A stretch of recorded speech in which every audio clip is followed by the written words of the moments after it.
Welcome to The Perfect Stool, Understanding and Healing the Gut Microbiome. This is your host, Lindsay Parsons, and today I'll be talking with Ricky Harrison, MPH, the Client Engagement Coordinator at Food Marble, developers of handheld personal devices for SIBO and IMO and food intolerance testing, which is small intestine bacterial overgrowth, intestinal methanogen overgrowth. He has been with Food Marble since 2018, supporting the company in customer relations, logistics, research, and business development. Most of his background is in health science and healthcare administration, having held tenures in general hospital administration, private mental health, data protection, and safeguarding governance. In the interest of full disclosure, I did get a free Food Marble Air 2 or Med Air 2 device in exchange for this podcast appearance, but there's no other sponsorship by the company of this podcast other than the fact that I have an affiliate account with them, which I've had for over a year. But before our conversation, if you haven't yet followed or subscribed to the show, be sure to do so. And if you want to get transcripts of the podcast, pop over to my website, highdeserthealthcoaching.com, and sign up for my newsletter. You'll also get my free e-booklet, Finding Your Root Cause Through Stool and Organic Acids Testing, when you sign up. And if you haven't yet done my quiz on which stool test would help you get to your root cause, you can find a link in the show notes and take that. Now on to the show. Welcome to the podcast, Ricky.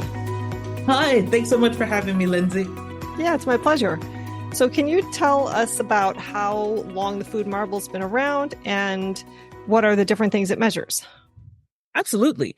First, we started out through crowdfunding, and that helped us with a lot of R&D and getting things set up with like logistics, those types of things. So just basically getting set up and ready to start to distribute. Once we were ready to sell, we went for live sale in 2019. Or I guess you could really say around November, December of 2018. So that was with our Air 1 device, and we had that going live, and we shortly released the Med Air device after that. And in the summer of 2022, we released Air 2, and Med Air 2 followed that. Okay, and are the Med versions the medical ones? Yes. So our Air versions are our consumer devices. And then we have our Med Air devices, which are FDA approved class 1 medical devices. And when I recommend a device to a client, are they getting the medical one? Yes. So they'll be getting Med Air 2, and that's available only in the United States. The Air 2 and the Air 1 devices are still available also in the US consumer market, but that's distributed everywhere else in the world. Cool. So I didn't realize it was an FDA approved device. So how hard was that approval to get? It was a very long process, but we got there in the end. A lot of sending forms and developing various pathways for things like calibration, the way we handle complaints, all sorts of things. So it was quite involved, and that took us quite a while to get done. So do you have to prove to the FDA that you're accurate, sensitive, and what's the other word? Specificity? Yeah. We're a completely validated machine that can produce valid results that can be used for the diagnosis of medical conditions such as SIBO, IMO, carbohydrate malabsorption, those types of things. And on the back of that, the Air 1 and Med Air 1 devices measure hydrogen, and the Air 2 and Med Air 2 devices measure hydrogen and methane. And the devices can be used to either diagnose or aid in SIBO, IMO, carbohydrate malabsorption, and food intolerance. Okay. And what kinds of food intolerances? So we offer currently 4 different substrates for patients or customers to see how they respond to different FODMAPs. The ones that we provide currently are fructose, inulin, lactose, and sorbitol. Okay. And so what are you hearing from practitioners about why they prefer the Food Marble to laboratory SIBO and IMO testing? A big part of it is having the immediate results so they can start patient treatment faster. And another thing that they are able to monitor the patient. So one of the huge advantages that we offer with Food Marble devices is that clinicians can follow their patients along. So let's say a SIBO test comes back positive and they start treating the patient. They can then have the patient take daily breath tests to see how the patient is responding to treatment, how their gas profile changes as they move through the treatment. And this gives them quite a bit of information. One of them, it helps them to glean whether the treatment is working. And the second one is it allows them to see when the optimal time for retesting is. So you'll have a period where the patient is testing along and their scores may be a bit higher or whatever. But over time, what you would expect to happen if the treatment is working is that overall breath ranges will go down. And eventually they'll level out to a point. And this gives you an idea somewhere around this point after they've been leveled out for a little bit when the optimal time for retesting is to see if you've cleared the SIBO. Right. So those daily breath tests are not with a substrate like glucose or lactulose. And then the official tests are, correct? Absolutely. Yeah. And so for the regular ones, you just do it after a meal, or when would you do it? So there are a couple of different ways to do it, and we're always investigating this based on data that we've collected. Since 2018, millions of breath tests have been taken with the device. So we've lots of breath test data, lots of meal data, and we can look at all of this stuff and find out when those optimal times for breath testing are. And we're constantly learning about that process. But the way that it would normally work is if you have a patient and they are going through a SIBO treatment, say, they can basically take one breath test an hour to 90 minutes after they've consumed their first meal of the day. And then they can repeat that again in the evening following their evening meal. And then that will be enough so that you can see over time as they move through treatment if their gas profile is going down. And why so long after a meal? Well, since it's solid food, it's not quite as fast as the substrate. So when they are drinking the solution that's obviously in liquid form, it goes right down the esophagus, right through the stomach, and starts working in the small intestine. However, when you're dealing with solid food, that's going to take a bit longer. It's going to take it longer to break down in the stomach. It's going to take a while to eat it all. So you just want to give it a bit of time to make certain that it's in the small intestine and in the large intestine, and then you can see how gas production is going along in those times. Okay, great. I'm glad I asked you that because I've just told my clients, oh, just take it any old time, just see what you get. So I'm still learning how to use the device properly as opposed to, the official lab tests. And can you explain the difference between the typical testing substrates, the glucose and lactulose? And I know there's also fructose that people are using and what they're recommended for.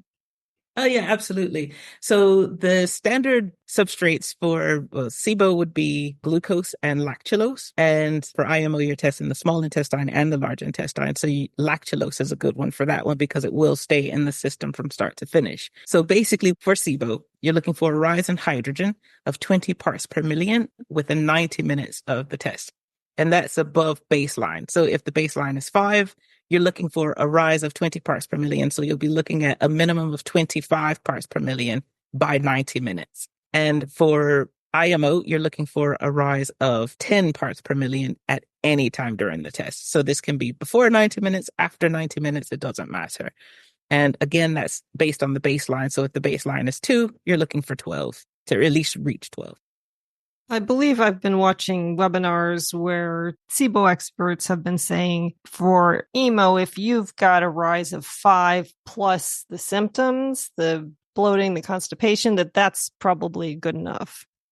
Yeah, absolutely. So symptoms play a very large part in a lot of this testing. And you mentioned fructose before. So fructose has been found to be quite effective in determining whether there's the possibility of SIBO. And what is quite interestingly enough, it's been found in a study done by Dr. Horlick that testing with all 3 substrates gives you nearly or at 100% accuracy in determining whether there's the presence of SIBO. And fructose on its own was more effective than both lactulose and glucose in his study. So that's also another substrate that can be used. And even working with clinicians, I've seen that become a more popular option. Mm-hmm. And do you use that in the same quantities you would use the glucose and the lactulose? So we offer it in a 25-gram sachet, which is pretty much what you'd use for fructose intolerance. So it's the same substrate. You can use it for both. Okay. Yeah. What then differentiates fructose intolerance from SIBO? And is it possible that fructose intolerance isn't actually a thing, that it's just SIBO? So there is SIBO-induced fructose intolerance, and then there's fructose intolerance. So SIBO-induced fructose intolerance is basically, say that you're testing a patient and you're using fructose as your substrate, and they have that initial high rise or they have that typical rise that you're looking for SIBO. In a way, you may not know it's SIBO-induced fructose until you treat for the SIBO. And then if you test again with the fructose, you may see it flattens out, and then you may see a rise at the end, which means it's in the colon, which is normally where you would expect to see it if it is the food intolerance or fructose intolerance. You expect to see it after that 90 minutes because it would be colonic at that point. Oh, okay. So fructose intolerance is normally something in the colon. Typically, yes. Okay. And what about the other food intolerances? Are they measured differently than, say, on a SIBO test? Like what constitutes a positive test for the other substrates? Yeah. So for our food intolerance, we use the European guidelines. And so it's really fructose and lactose. And so you're really looking for a rise based on the European guidelines at any point during the test. So it could in turn be SIBO-induced fructose intolerance. So we use that for all of them. So for inulin, lactose, sorbitol, we use that guideline at any point during the test. You're looking for a rise of 20 parts per million. Do you have unspecified gut health issues and haven't gotten tested yet? Or diagnosed SIBO, IBS, IBD, or Candida? My newest supplement, Serum Bovine Immunoglobulin, or SBI powder, may be the perfect thing to try. In a randomized, double-blind, placebo-controlled study of adults with IBS-D, GI symptoms including loose stools, hard stools, flatulence, and incomplete evacuation were significantly improved with a 5-gram-a-day dose of SBIs after 6 weeks, and abdominal pain, bloating, and urgency were also significantly decreased after 6 weeks of use at a dose of 10 grams a day of SBI powder. It's basically the immune system of a cow derived from plasma and made into a powder, so it binds and neutralizes a wide array of pathogenic bacteria and fungi and carries them out with your stool without hurting your beneficial microbes like antibiotics or even strong antimicrobial herbs will. It's also been shown to decrease intestinal permeability, decrease fat in the stool, increase the absorption and utilization of nutrients, and increase lean body mass. So give it a try today at perfectstool.com, where you can also find my supplement Tributurn Max, which helps solidify stool and slow down motility for people with diarrhea or loose stool. So the dilemma, of course, you talked about it. Yeah, if you do all 3 substrates, you'll get a perfect reading on SIBO. The dilemma is that it's really kind of a big deal to do a breath test. And now, having just done them, I can say, right, so the day before, you have to restrict your diet to like 4 foods, right? What is it? Chicken, rice, eggs, a little bit of butter or oil, salt and pepper, potato. Yeah. We would definitely recommend staying away from butter unless it's lactose-free butter. Oh, right. Okay. Or ghee, I think it was. Right. Okay. So you've already done that. So then the next day you've got to wake up and drink this solution that's full of sugar. So a lot of the people that I'm dealing with already have very sensitive guts that really don't like sugar in any form. It's because it's going to cause inflammation, right? So then they have to drink this solution, and then they have to spend the next almost 3 hours, is it? So it's 2 hours if you're using glucose, but 3 hours if you're using any other substrate. Okay. So 2 to 3 hours testing every 15 to 20 minutes, depending on whose test you take. Absolutely. So it's a bit of a commitment. So, you got to be home, you can't eat anything else. And right. So the whole process is kind of cumbersome, say, compared to a stool test. So the idea of doing 3 different substrates to me seems kind of silly. Like you want to get, okay, well, what's the most bang for your buck? And it seems like the Horilac study showed that fructose was actually the best bang for your buck. Well, I guess there's also the dilemma that in the US, you cannot get lactulose without a prescription. So then I'm suggesting get your own fructose online or whatever, if they've gotten the glucose kit, and then use that instead to test with. Right. So that just makes me think of a question I hadn't thought of, which is, have you guys considered just sending out fructose as a testing medium, or is it just not accepted in the standards of practice yet, so you can't do that? Well, if the clinician is comfortable diagnosing SIBO using fructose, we are more than happy to provide that for the clinician. Instead of glucose? Yeah, just let us know that I use fructose, I want to use fructose, and contact me typically. I'll sort it out for you. Oh, okay, great. Great. That would be wonderful, because I think I'd much rather catch more of the cases with fructose, especially because a lot of my people that I'm recommending it to are people who have the signs of methane overgrowth, of the constipation and bloating and sometimes smelly gas and such. So, yeah.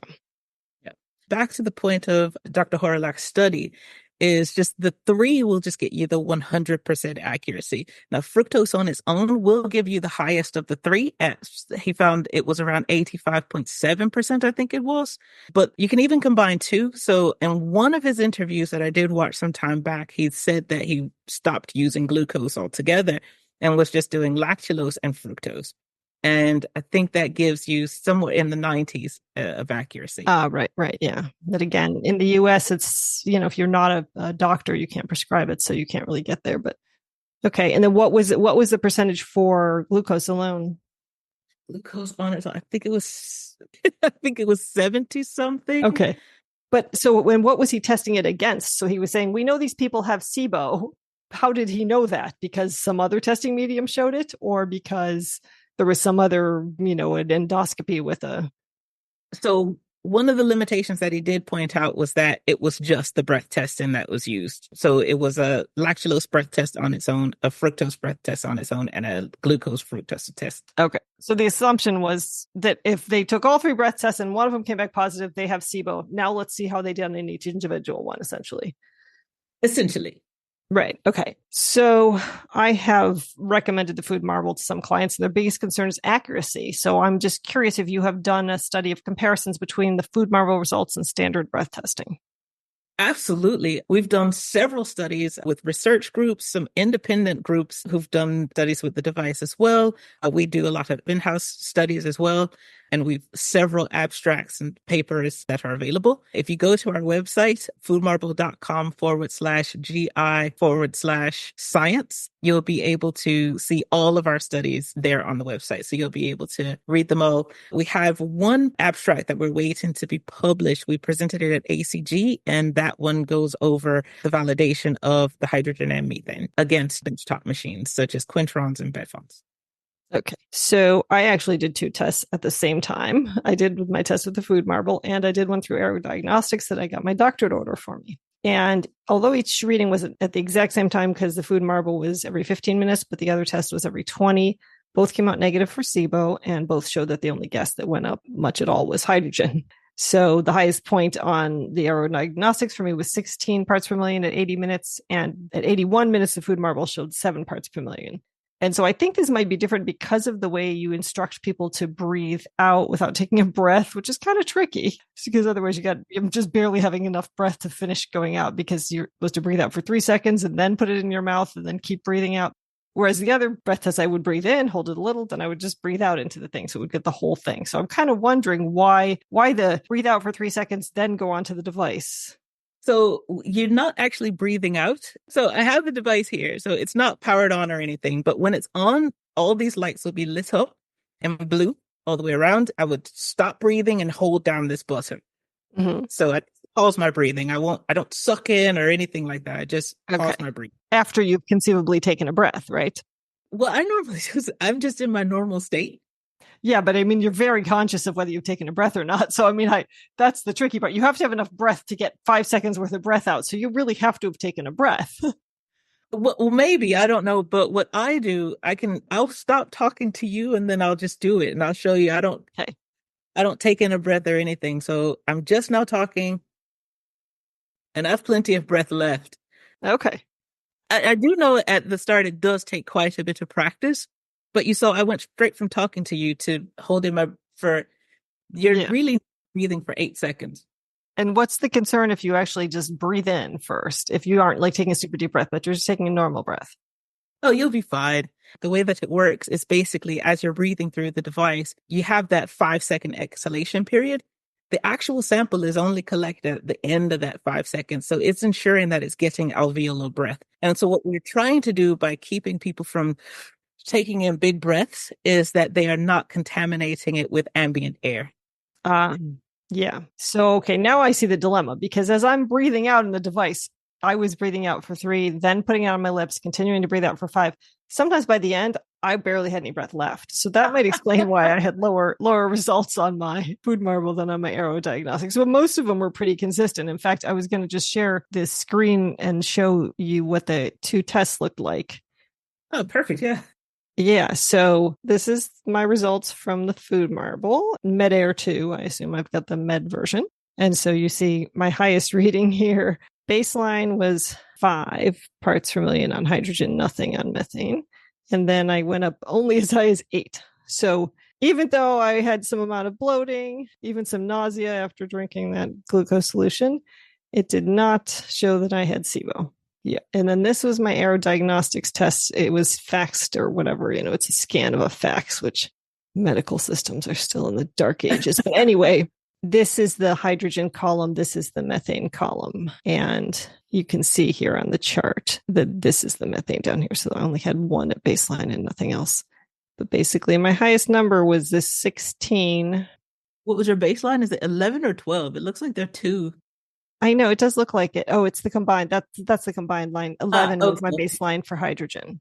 Yeah, so my baseline for hydrogen here was 5, whereas it was 11. So I'm sure the way I was breathing out was different. Is there a lot of hydrogen in the air? Did they get the contamination? Oh, no, you'll be fine. Well, so it doesn't really look like they're that far apart, though, when you think about it. So your baseline's 11. No. I mean, most of the numbers are exactly the same, like 5, 6, 7, 6, 7, same thing. I had 5, 7, 5. From baseline, I've only essentially gone up by 5 at the most here. So, right. So, yeah. So not terribly different at all. Yeah. Tragically, I did not have SIBO, so I did not get any rifaximin.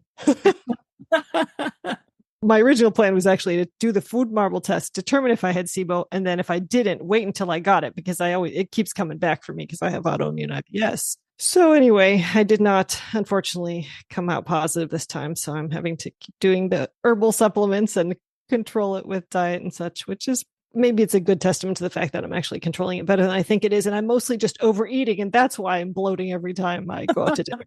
And I would like to point out, here's another benefit to food marble is that you now have your device. If you want to test again, all you need is the substrate. You don't have to order a whole another kit.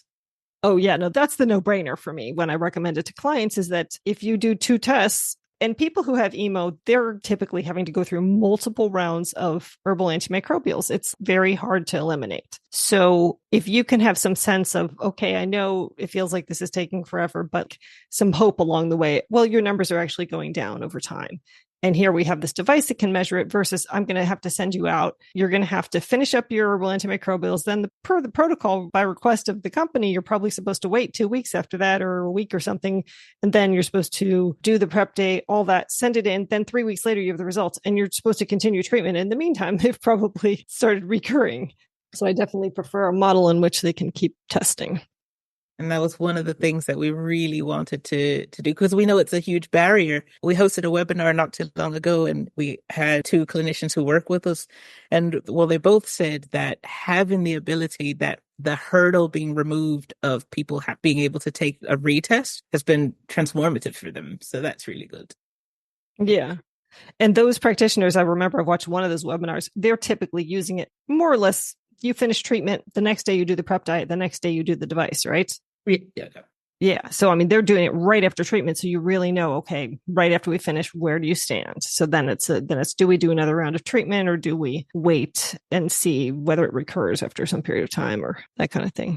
And of course, that's completely up to the clinician, though. So you can do it immediately, or you can, so say that a patient isn't responding as quickly as you like. Some people can sometimes respond outside of the window of treatments. So you may want to just monitor them for an additional week, perhaps, and then you may see the drop off then. So it just gives you that power that you didn't have before. Before it was guesswork, and now you know exactly. Yeah. And so I think it'd be helpful to clarify for people what is different about what's measured by a SIBO breath test than what's measured in a stool test. Okay. Yeah. I will say that they both have their purposes. Now, a stool test is giving you more of an idea of which bacteria are present and maybe the quantities in which they are there in the colon. The issue is that what you get in a stool test is more so indicative of what's happening in the distal colon. Whereas breath testing is basically telling you what the activity of the bacteria is, whether it's high activity of the bacteria, whether it be based on timings in the small intestine or the large intestine. And the stool is just basically telling you what's mostly there, in a sense, in the distal colon. So they do quite different things and you can glean different things from them. So both very useful and practical tests. Hey, this is Lindsay here, just letting you know that if you're tired of dealing with digestive issues like bloating, indigestion, soft stool, diarrhea, constipation, reflux, IBS, IBD, or the numerous health conditions that come about when your gut is off, like brain fog, weight gain, UTIs, fatigue, mental health issues, or complex conditions like fibromyalgia and ME/CFS, that's my specialty. With my 3 or 5 session gut health coaching packages, we'll discuss different stool and functional medicine tests to find out the root cause of your symptoms. I'll interpret the results and provide clear explanations, empowering you to make informed choices for your gut and overall health. And together, we'll develop a customized action plan based on your test results so you can find relief and regain your health and vitality. I come from a functional medicine perspective, trying to incorporate the latest peer-reviewed research and educating you on protocols used by functional medicine practitioners, but devoting lots of time and support to my clients the way a doctor simply can't. If you're interested in a 3 or 5 session coaching package, you can sign up for a complimentary 30-minute breakthrough session, or if you can only afford one appointment at a time, you can book an initial 60-minute consultation. Links for those are in the show notes. Now back to the show. So my understanding, watching like Mark Pimentel webinars, who is one of the biggest researchers on SIBO, is that they're seeing SIBO almost as an infection with certain predominant bacteria in the small intestine. And then I might see a stool test from somebody who's got a positive SIBO test, but it does not show that that's an overgrown bacteria. Like I think it's typically like Klebsiella and Citrobacter and E. coli are the 3 big ones. Am I right? For hydrogen SIBO? Oh, yeah, I think so. I quite recall them. Okay. But then you might not see those elevated in the stool test. So it doesn't necessarily tell you what's going on at all when you look at the stool, the colon. Now, methane being different because it's now called IMO, intestinal methanogen overgrowth, and acknowledge that it can be in any part of the intestine. So it could be in the small or in the large intestine. Absolutely. So Lucy Mailing recently published a blog post, again, questioning whether SIBO is an accurate description of what's going on when one has dysbiosis and the symptoms of SIBO, which for me, the big one is always bloating. Like if there's no bloating, I'm almost like, probably not SIBO. Although I'm suspicious that there are some people who strangely just don't bloat. Like they have SIBO, but for whatever reason, they do not have a bloaty kind of system. Whereas I'm the kind of person who has a very bloaty kind of system. So even when I don't have SIBO, I bloat. But anyway, she was also questioning breath testing as a method of diagnosis. So any comments on that article? So I thought it was a well-written article. And of course, everything has its drawbacks. I mean, she even pointed out aspirate cultures, which are considered the gold standard currently. So, I mean, it has its drawbacks. Breath testing has its drawbacks. And even qPCR has its drawbacks. The thing is that what's great about all of this and what's great about science in general is that the way that we get better is that we see where there is a drawback and we address that drawback and we constantly grow. And yeah, there's no denying that breath testing has its drawbacks. It does. Just like qPCR has its drawbacks and like anything else. So what she does in practice, or in that blog article, I think she'd said that she has largely moved to qPCR for that type of thing, which is totally fine. It's always just up to the clinician, really. Yeah, which is doing something like a GI map or a GIFX or one of those tests. Right. Or I think she also used metagenomic sequencing or shotgun sequencing too. Yeah, well, at any rate, for me, it's kind of one of these things like for a while, I stopped saying SIBO and I would just say dysbiosis. And then at the end of the day, I'm like, I have this thing and it does feel like an overgrowth. It feels like I sit down to dinner with everybody and we eat the same quantity of food and I grow a food baby and they eat twice as much as I can. And there's something overgrown in there, like there's something fermenting and, that's what it feels like to me. So I feel like the word SIBO is accurate in my personal experience. It resonates with me. Yeah, I don't have a problem with the term SIBO. They're not really the same in a sense. What, dysbiosis and SIBO? Yeah, I don't think they're entirely the same. So SIBO is exactly what it says it is. It's an overgrowth of bacteria that doesn't normally hang out in those numbers in your small intestine. Right. And dysbiosis is sort of saying the same thing, but could also be something else. Could be a parasite or candida, or could be a bunch of other things. Anything. Yeah, absolutely. So I'm going to get my food marble and we're going to do a little demo of me using my food marble so I can show people how it's used. Okay, no problem. Okay. So you start and you have to double click on it, right? Right. So you just give it a quick double tap and that's what power it's on. So you'll have to wait like 2 minutes or 1 minute and 40 seconds. Okay. Well, in the meantime, the next piece is that you then pick up your phone, which you've got to have downloaded the app. And the app for the medical device is different than the other app. Right. It's the one with the green that says Food Marble Healthcare. Yeah. It has a green icon. Yeah. Okay. So then on the device, I will now show this is you press this little plus button, right, to take a reading. Correct. Then you choose, it has logging options, and I'm going to choose breath. Mm-hmm. So now it says it's warming up, and it shows that I've got to wait till these things are all blue for me to go. Correct. Okay. So the warm up feature, for anyone who wonders why does it take so long, is the sensors have to reach a certain temperature. So what it's doing is it's warming up to the temperature in which the sensors will start to function. Okay. So now holding the device, that's the air. That's the one you blow into. Yeah. Correct. Yes. So now I hold it down. I'm not actually sure that worked. The phone. Oh, and it says let's practice. Okay. So I got to practice. Practice. Let the air mix in your lungs by pausing your breathing for 3 seconds without inhaling. right. So just like I did, I was speaking with you, and I just stopped talking and held my breath. Okay. So I'm going to hold my breath for 3 seconds after I breathe again because I don't have enough breath left. Okay. And it'll vibrate. Yeah. And just keep blowing until it vibrates again. Okay. I was definitely at the end of my breath at that point. Okay. Now the exciting part. Yeah. So that was your practice breath. That was my practice. Now I have to do it for real, right? Now I take a real test. Okay. Definitely was the last of my breath at that point. Okay. So now on my device, I get this reading that says low. And then I say, okay, it says, look, there's a little bit of methane in there. It's always interesting to me because I always think I have like no methane producers, but I know you can have methane producers in your mouth, but not in your gut, right? You can, yeah. Yeah, it says show more. Okay. So I got some detail under show more. Methane 0.9, hydrogen 0.4, overall 1.2. But those numbers are not the official breath testing numbers. This is on a score of what, 1 to 10? It's 0. Yeah. 0 to 10, right? Okay. Now, what's interesting for me, though, is that I can then go on to my Food Marble dashboard. Let me share my screen now. And day to day. And then I will be able to see today's test. Methane 4 parts per million and hydrogen 2 parts per million. That's really funny to me. So, and then this would be the other symptoms if I had recorded any of those. Right. And medications and such, which I could do by pressing that plus on the device and adding those in, right? And then I can see the challenge that I did from the other day, which I already showed you in the other format, but this was the actual glucose challenge that I did. Mm-hmm. So I had more methane now than I did when I did the challenge. Always funny. Okay. Anything else you want to say about this?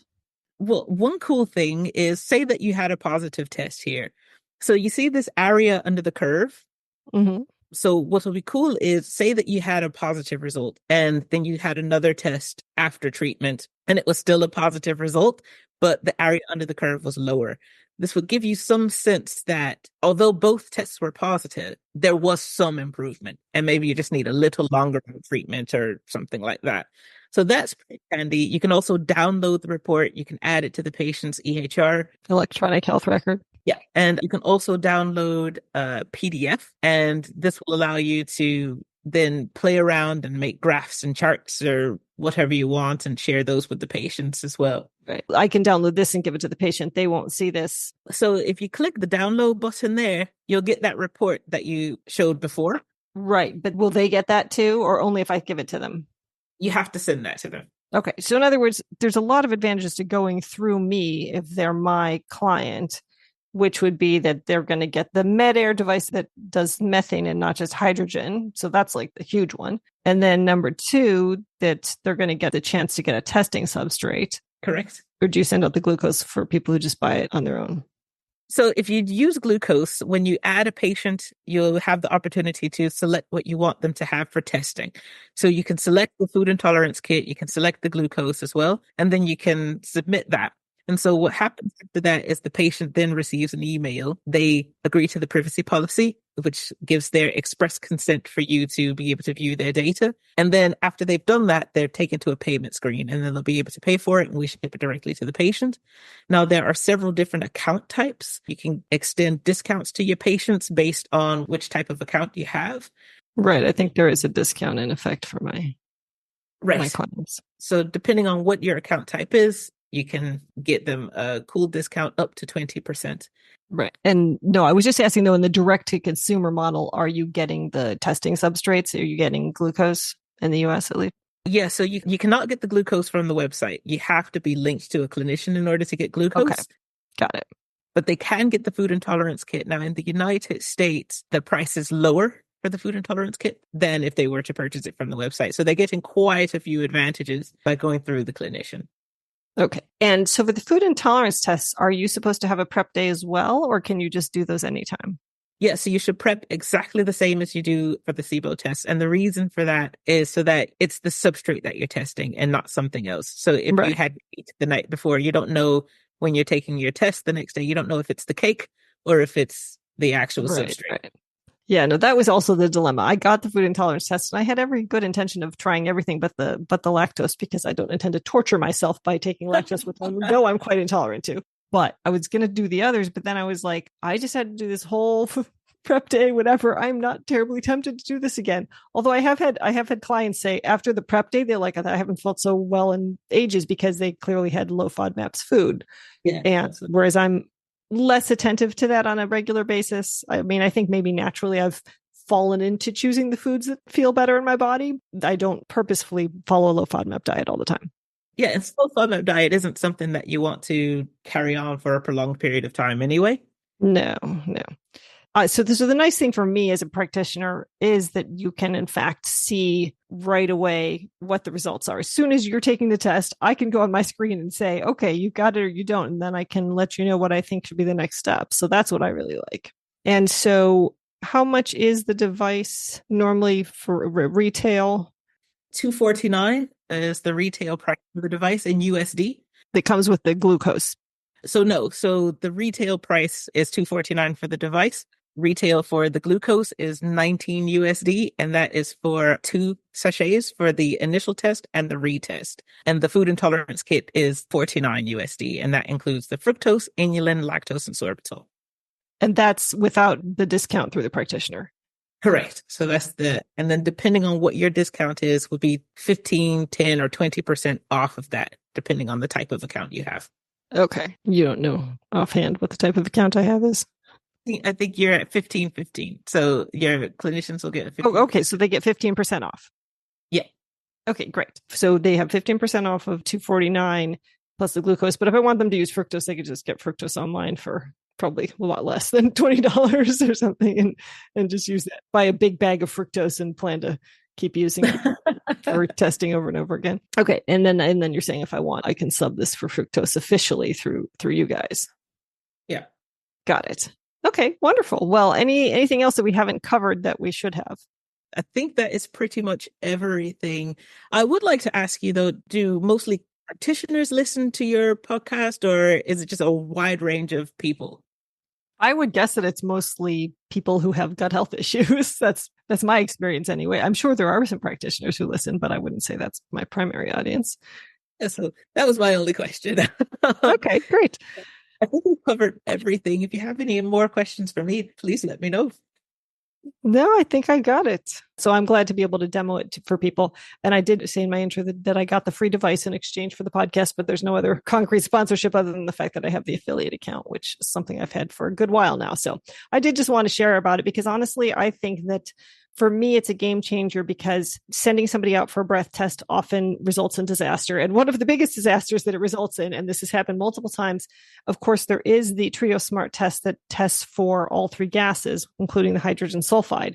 But I've had multiple times now that people have done that test and 1 or 2 or even 3 or sometimes even enough samples were invalid that the test was nullified. As a result, they had to retest, or in some cases, it just never worked. Like I had one client who did it twice and it never worked. And I thought, at the very least, if I have a hydrogen and a methane breath test that comes out negative, then I can go, oh, well, maybe this is a hydrogen sulfide person. But if you got no results at all, it's hard to do anything with it. Yeah, for sure. Yeah. Anyway. Okay. Well, thank you so much for being here, Ricky. Thank you so much for having me. It was a pleasure. Okay, take care. Well, I hope that was helpful to you guys. If you're interested in ordering a Food Marble device, please reach out to me at Lindsey, Lindsey, at highdeserthealthcoaching.com or sign up for a free breakthrough session, and I can put in the requisition for you, and you'll get an email directing you on what to do from there. If you'd like to support the podcast, you can buy supplements at a discount from my Fullscript dispensary, order tests at a discount from my Rupa Health Lab store, or use my affiliate links to iHerb, which is available worldwide, bulk supplements, or Amazon. If you'd like to connect with me online, you can follow my High Desert Health Facebook page, join my Gut Healing Facebook group, or join my newsletter list at highdeserthealthcoaching.com, as well as follow me on X, Instagram, TikTok, and Pinterest. Links for those are in the show notes. Thanks for joining me today, and here's wishing you all the perfect stool.